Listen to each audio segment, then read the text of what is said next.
What's up, Average Dad fans? Welcome back to another video, and it's the full review of the Huawei Pura 90 Pro Max. Yes, I'm going to be telling you my experience using this for almost a month now, and at the end of this video, one of the lucky ticket entrants will be winning this very device. Let's go!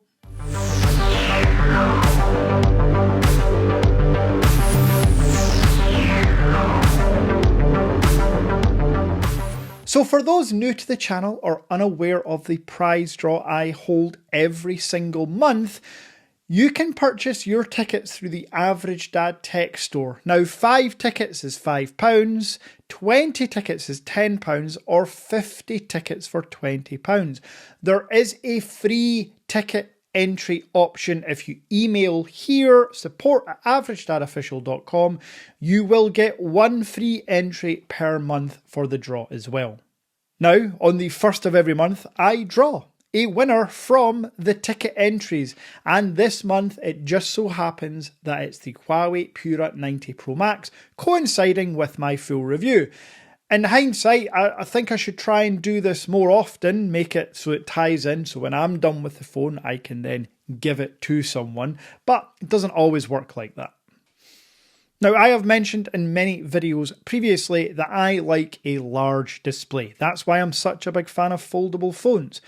Well, when it comes to flagship candy bar phones, the Huawei Pura 90 Pro Max has one of the largest displays out there at 6.9 inches, but really, really wide. Just as wide as an iPhone 17 Pro Max, a Vivo X300 Ultra, and an Oppo X9 Ultra.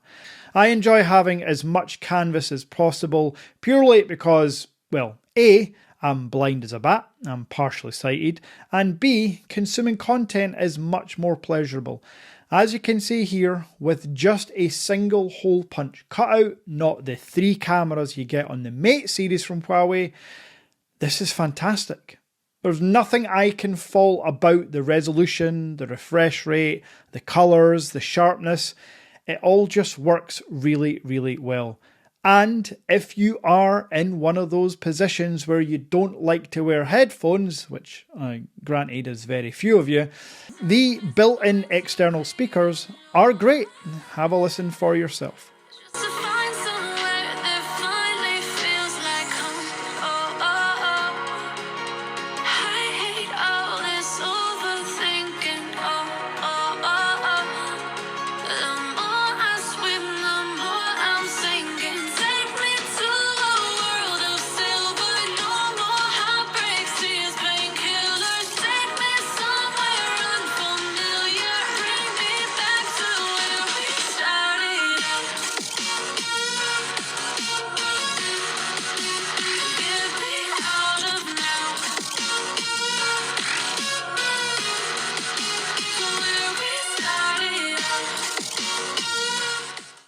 Now, I did start with display and speakers. Really, I should have started with the biggest jaw-dropper of them all, the design.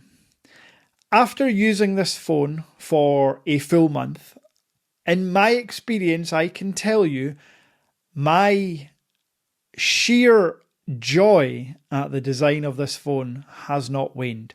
I still catch myself staring at the rear of this device all the time. I love the 3 colour gradient finish on the back. Yes, it's super glossy, but because it is such vibrant colours, you don't see fingerprints. And it's an absolute head turner. So if you are someone that is quite introverted and doesn't want attention, yeah, the Huawei device might not be for you. Because not only does it come in this colour, it comes in pinks and yellows and greens, all the colours of the rainbow, and I love it. Now, from a practicality and durability point of view, the design is fantastic because it has Huawei's Kunlun glass.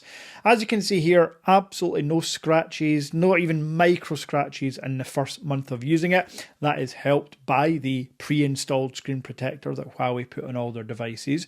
And I just want to shout out here as well, the display does have an anti-reflective coating. Now, I've got both screens on here. This is the Oppo X9 Ultra on the right hand side and the Huawei on the left. And the reason I've got displays on, so many people have their phones off when trying to show how anti-reflective it is. But that's fucking pointless because you don't look at your phone with the screen off. So here you can see in everyday use that anti-reflective coating does work. Is it as good as maybe Samsung's implementation? Maybe not, but certainly better than the Oppos and Vivos of the world. So that's a lot of the hardware covered. We will obviously talk battery and cameras soon. Now we have to talk about the parts of the phones that most people have no clue about, and that's the chipset and the software. So it is the Kirin 9030S chip. What that means in layman's terms is the equivalent to the Qualcomm Snapdragon 8 Generation 1, maybe pushing to the 8 Gen 3, but it's certainly 1 year or maybe even 2 years behind the Qualcomm flagship SoC. And in my experience, using it for a month, I've never noticed a single performance issue. But I do not hardcore game. I could surmise and guess that if you are a Genshin Impact player or you're emulating games like GTA 5, Huawei will probably struggle. But I'm going to leave that to my man Anakin on the Anakin Dad Channel. He will have this device at some point very soon, and he'll be able to tell you about emulation. I'm just guessing it won't be that great. So from a performance point of view, I've not noticed any issues. And if you are someone that needs a massive storage device, the 90 Pro Max will go all the way up to 1 terabyte. This is the half terabyte that I'm using. Now, even though it's a Huawei device, you still have access to the Google Cloud and the Huawei's own cloud. So you don't have to get the largest storage version. You can tidy your phone up using cloud service. Now, where the chipset matters more to me is probably in terms of efficiency. Using this phone on and off for a month, I have to say, and be honest, you know how many phones I get, how many I need to use on a weekly basis.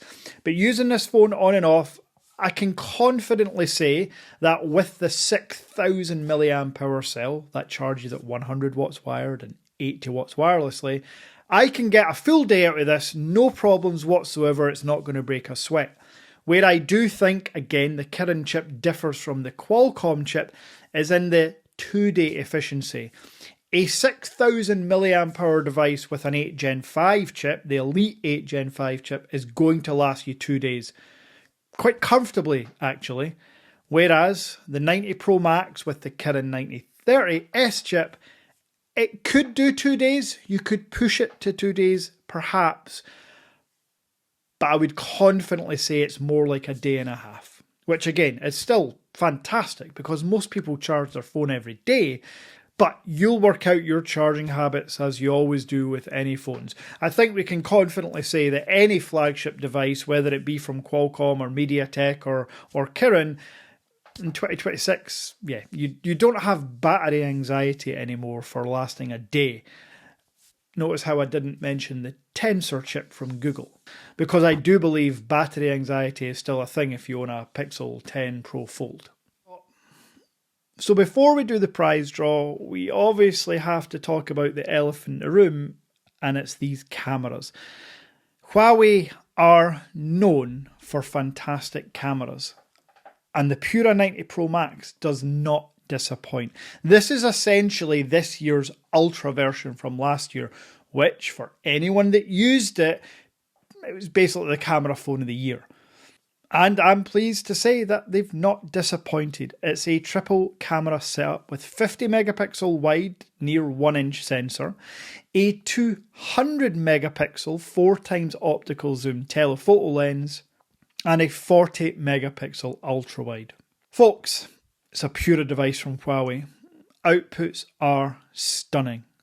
The X-Mage collaboration, the post-processing, the camera app itself is very intuitive, easy to use. Overall, this is a flagship A+ tier camera experience.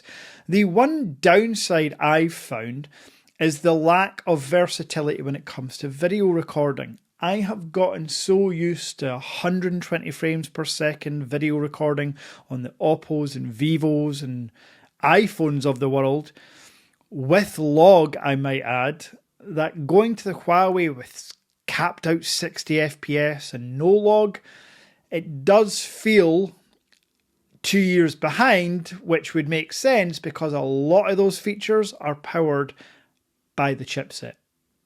Now, don't get me wrong, the video footage is great, it's stunning. It's just not as versatile as what I'm used to. Now, I ain't no selfie taker, but selfie video is capped out at 30 frames per second. And it's a 13 megapixel lens, but I'm sure the quality looks good, and you can let me know in the comments how the microphones sound too.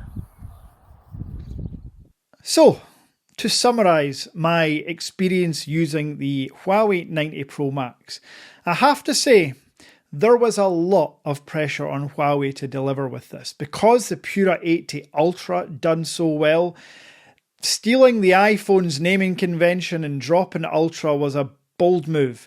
And while I still don't agree with it, the phone itself certainly lives up to me as a decent upgrade over last year's 80 Ultra. From design to the upgraded cameras and software experience, because lest we forget, I don't want to beat this drum all the time because you know this. If you're watching this video, you will know this. Huawei can't use Google. They can't use Android. So they have to do workarounds. Using the Easy Abroad app or Micro G or the Aurora store, all of which, folks, Google it, there's many tutorials. You can use this phone as a daily driver with all Google apps. You just have to follow the workarounds. And when you do, the software experience is just like an Android device. Yes, there's a few things missing, like there would be on a Chinese version anyway, such as eSIM and Wear OS compatibility. So as I find myself always saying, the fact that Huawei can still produce competitive flagship candy bar phones despite the hurdles in front of them, we all have to tip their cap to them.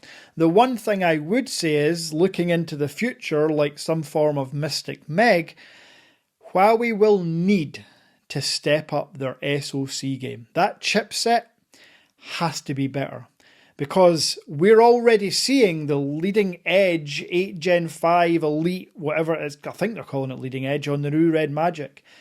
This thing, the overclocked processor, is doing like mental numbers, and Huawei just cannot compete. So they are going to have to work slightly harder to create better chipsets, but I'll leave that up to Huawei. For now, this year, I can recommend this 90 Pro Max, especially given that spec for spec, price-wise, through the Average Dad Tech Store, you can pick it up for around £1,000, slightly cheaper depending on your storage variant. So it doesn't follow the trend of £1,300, £1,400, £1,500 flagship candy bar devices. So that was the review portion of this video. Now, one of you don't have to pay £1,000. In fact, one of you might have entered for free and won this very Huawei Pura 90 Pro Max. So as you can see here, there are a lot of entries on this wheel. That is because this is the first month where the ticketing structure changed. We went from 1 ticket, 3 ticket, 10 tickets, depending on your purchase, to 5, 20 and 50. So if you paid £20 and got 50 tickets, your order number is on this wheel 50 times. That is why there are so many numbers, folks. And of course, if you entered for free, your order number is on this once. So let's spin the wheel and see who has won this stunning device.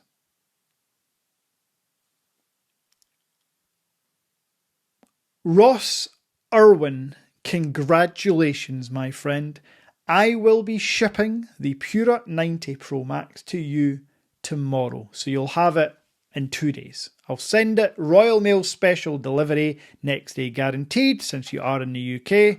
And for all those other entrants, thank you for your entry. You were unfortunate on this occasion, but guess what? We go again. Next month, July 1st, we will have the next prize draw, and it will be a flagship phone. To be decided yet. Let's see if I can tie it in with a review. What are we expecting next month? The Honor Magic V6 Global. That'd be a good one. What else? Leave it with me. I think we're going to go V6 Global though. I will update you in a future video as to what the draw is. But if you want to get ahead of the game, you can purchase your tickets through the Average Dad Tech Store. And on the same prize draw page, Vegas, baby. Yes, this is not a joke. This is not a tease. Someone that pays for a £10 entry will be in with the chance to win a all expenses paid trip to Vegas. Now, to clarify, your flights, your accommodation, your week-long entry to CES 2027, and $500 spending money. Yes, enter through the Average Dad Tech Store. Buy as many tickets as you like. And to be honest, full disclosure, we've only sold around 70 tickets so far. So yeah, buy a few, you're in with a good chance. Thank you very much as always for watching. I'll be back soon with, well, you know me, lots of phone content. Until next time.